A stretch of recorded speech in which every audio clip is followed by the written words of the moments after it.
liwanag ng puso, sa dibdib mo'y buhay.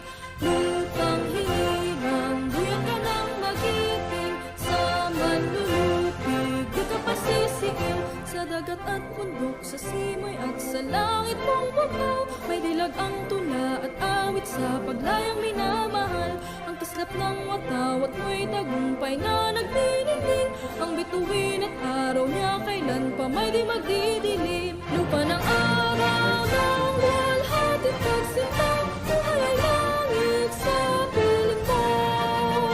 Aming ligaya na pag may mga api, ang mamatay lang dahil sa'yo.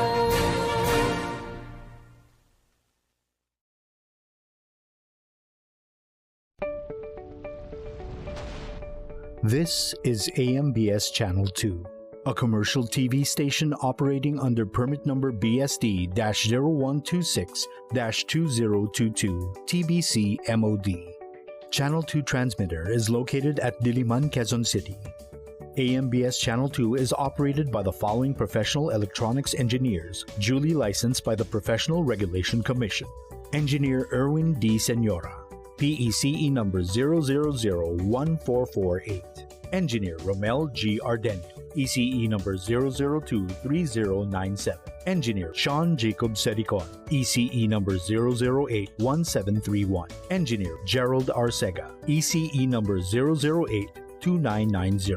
Engineer Madrick Ace Villa, ECE number 0082201. Orlando M. Legarta, 93-1PNCR-6016. Rene O. Agravante, 93-1PV-5715. Jose P. Buban, 94-1PV-8960. Mon Israel U. Bagay, 09-1PCAR-23697. AMBS Channel 2 programming can also be seen at the following stations: Channel 2 in Quezon City, Channel 2 in Isabela, Channel 3 in Benguet, Channel 3 in Cebu, Channel 3 in Gensan, Channel 3 in Zamboanga, Channel 4 in Legazpi City, Channel 4 in Murcia, Negros Occidental, Channel 4 in Cagayan de Oro, Channel 4 in Iligan City, Channel 4 in Davao, Channel 5 in Cotabato, Channel 7 in Lawag, Channel 7 in Palawan, Channel 10 in Batangas, Channel 10 in Guimaras, Channel 11 in Naga City, Channel 11 in Mount Amuyao, Channel 12 in Dumaguete, Channel 13 in Botolan, Zambales. AMBS Channel 2 can also be seen nationwide via digital transmitters located at the following areas: Quezon City, BSA Makati, Summit 1, Giginto, Silang, Halahala, Cebu, Davao, Tarlac, San Miguel, San Fernando, Batangas, San Pablo, Bacolod, Cagayan de Oro, Guimaras, and Benguet. This is AMBS Channel 2, now signing on.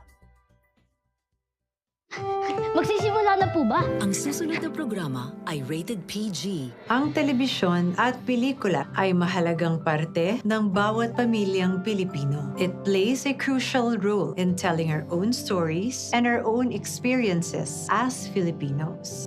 Sa bagong Pilipinas, inaanyayahan ng MTRCB ang bawat manonood. Ang telebisyon at ang mga sinihan ay nagsisilbi ring pangalawa nating tahanan. Ang bagong Pilipino ay responsableng manonood. Kaya't sisiguraduhin ng MTRCB na protektahan at pagyamanin ang ating unique Filipino viewing experience. Kasama ang pribadong sektor, kaisa ninyo ako, ang aking pamilya at ang ating pamahalaan sa pagtangkilik sa mga pelikulang Pilipino at mga programang pang-telebisyon. Dahil ang bagong Pilipino ay pinagmamalaki ang kwentong Pilipino. Bagong Pilipino. Tara! Nood tayo! Bagong Pilipino. Tara! Nood tayo! Bagong Pilipino. Tara, nood tayo!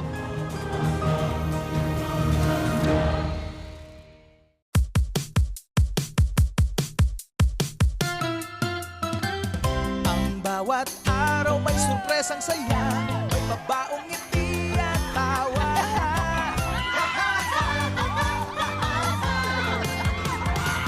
May sayaw at kanta, napapanahong balita, masaya ang kwento. Mas kailangan po.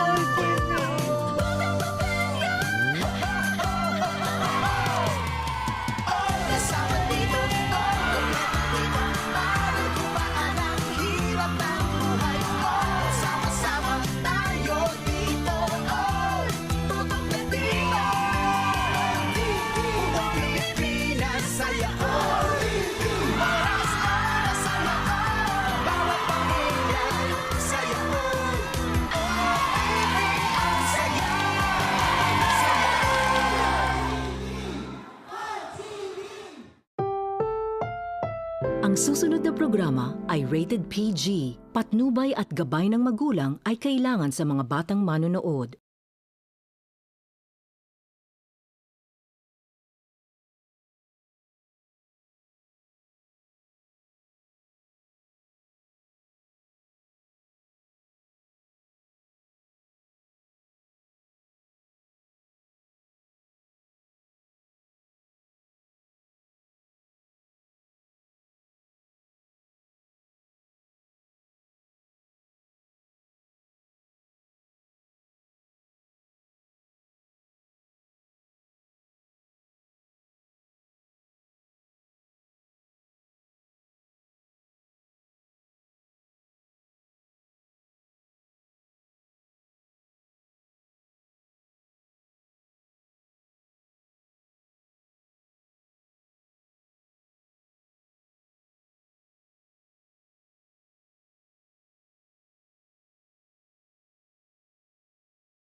Lord Jesus, we come humbly before you with these special petitions.